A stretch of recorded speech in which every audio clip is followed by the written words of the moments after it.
शिखा का दीपक के साथ 2 साल पहले ही निकाह हुआ था। दीपक की अपनी इलेक्ट्रॉनिक की दुकान थी। सुबह वो दुकान पर बैठता था, शाम को उसका भाई। शिखा जब से अपने ससुराल आई थी हमेशा सबको खुश रखने की कोशिश करती रहती थी, लेकिन कोई भी उससे खुश नहीं रहता था। उसकी सास और जेठानी शोभा उसे हमेशा किसी न किसी बहाने उसके शौहर दीपक के सामने जलील करती रहती, लेकिन दीपक कुछ नहीं कहता। शोभा की 2 बेटियां थी। शादी के 2 साल बाद भी शिखा की गोद नहीं भरी थी। एक दिन रात को जब सारे काम निपटाकर सोने गई तो तुम्हें अब वक्त मिला है मेरे पास आने का।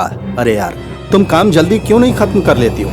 काम तो खत्म हो जाता है, लेकिन बावर्ची खाने का काम अकेले निपटाते निपटाते देर हो जाती है। तो क्या हुआ? तो क्या तुम चाहती हो कि बावर्ची खाने के लिए भी कोई नौकर रख लिया जाए? मैंने ऐसा तो नहीं कहा। मैं तुम्हारे उल जलूल के सवालों से तंग आ चुका हूँ। दीपक ने अपना तकिया और रजाई उठाई और वहाँ से बाहर चला गया। शिखा के साथ हमेशा ऐसा ही होता। वो अक्सर रात में रोते रोते ही सो जाया करती थी। दूसरे दिन सुबह, शिखा, नाश्ता कहाँ है? मुझे दुकान के लिए देर हो रही है। बस अभी लाई। शिखा नाश्ता लेकर तेजी से भागी चली आई और तभी उसका पैर फिसल गया और वो जमीन पर गिर पड़ी। कोई मेरी मदद करो। मैं उठ नहीं पा रही हूँ। उफ, एक काम भी तुमसे ढंग से नहीं होता। रहने दो, मुझे नाश्ता नहीं चाहिए। शोभा ने शिखा को देखा, लेकिन वो अपने बच्चों का नाश्ता लेकर कुड़ते हुए चली गई। शिखा कराहती रही। तभी उसकी सास बाहर निकल कर आई। उन्होंने जैसे ही कराहते हुए देखा, वो भी मुंह फेर कर चली गई। जेठानी शोभा तो बहुत खुश हुई। शिखा फूट फूट कर रो रही थी। किसी तरह वो घसीटते हुए अपने कमरे के बिस्तर पर पहुंची। अगर मेरे माँ बाप जिंदा होते तो मैं उनसे ही अपने दिल की बात कह देती। मामू मामी के पास जाने से तो अच्छा है कि इसी जहन्नुम में रहूं। वो बिस्तर पर पड़े हुए यही सब सोच रही थी। तभी उसके सास कमरे में दाखिल हुई और आंखें तरेर कर बोली, लो नाश्ता कर लो, वरना सब कहेंगे बहू को भूखा मार दिया। अम्मी जान, मेरी कमर में बहुत दर्द हो रहा है, कोई मरहम हो तो दे दीजिए। तुम्हारा शौहर आएगा, वो खुद ही डॉक्टर को दिखा देगा। थोड़ी देर में अपनी अलमारी में मरहम ढूंढते हुए उसकी नजर एक रजाई पर पड़ी।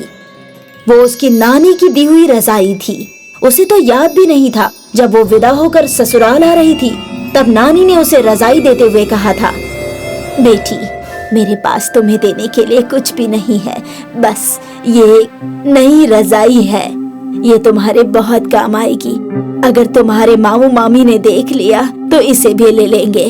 उसके कुछ ही दिनों बाद नानी का इंतकाल हो गया था। शिखा ने झट से उसे निकाला और अपने बिस्तर पर रखकर मरहम तलाश करने लगी। उसे एक मरहम नजर आया तो उसने उसे अपनी कमर पर लगा लिया और रजाई ओढ़कर सो गई। अरे, ये तो बहुत अच्छी रजाई है। रजाई ओढ़ते ही उसे नींद आ गई। उसने ख्वाब देखा कि उसकी सास का हाथ चाय बनाते हुए जल गया है और वो चिल्ला रही है। शिखा धीरे धीरे बाहर गई तो उसने देखा सच में उसकी सास का हाथ जला हुआ है और वो चिल्ला रही थी।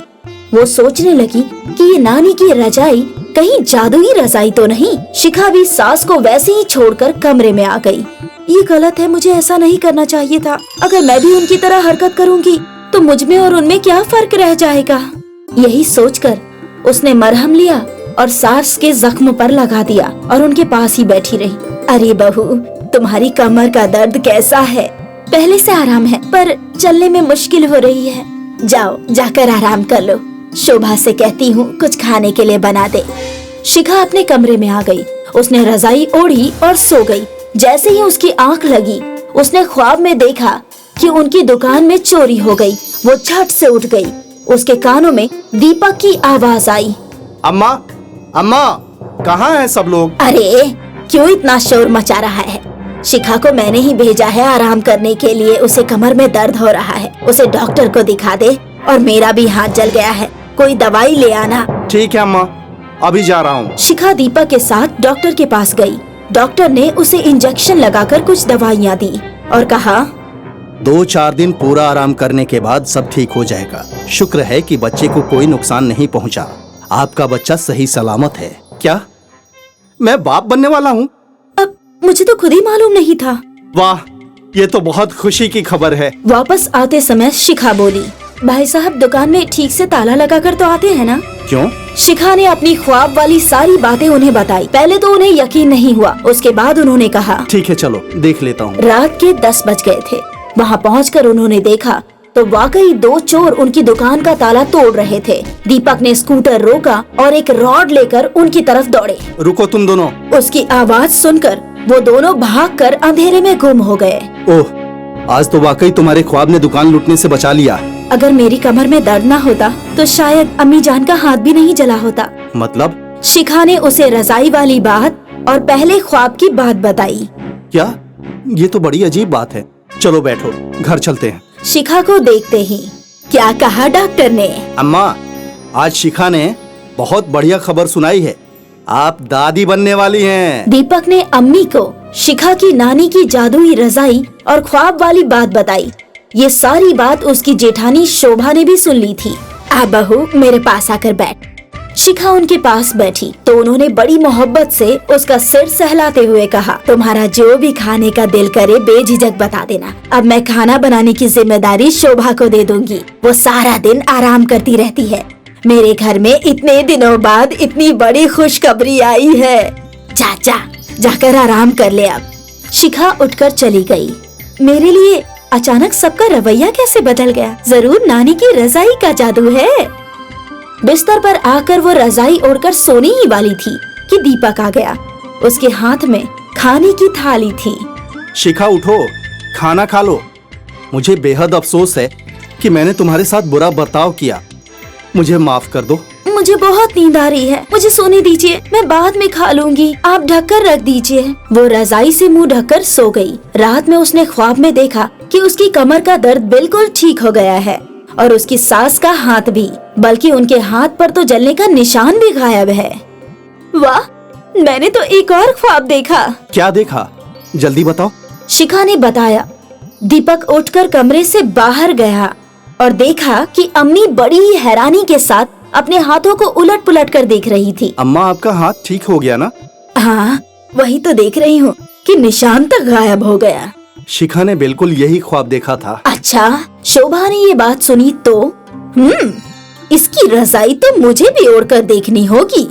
शोभा मौके की तलाश में ही थी और फिर एक दिन जब शिखा डॉक्टर को दिखाने के लिए गई तो शोभा उसके कमरे से उसकी रजाई उठा लाई और खुद ओढ़कर सो गई। उसने फौरन ही ख्वाब देखा कि रजाई ने उसे जकड़ लिया है और वो खुद को छुड़ाने की कोशिश में बिस्तर से नीचे जा गिरी। उसके माथे से खून बहने लगा।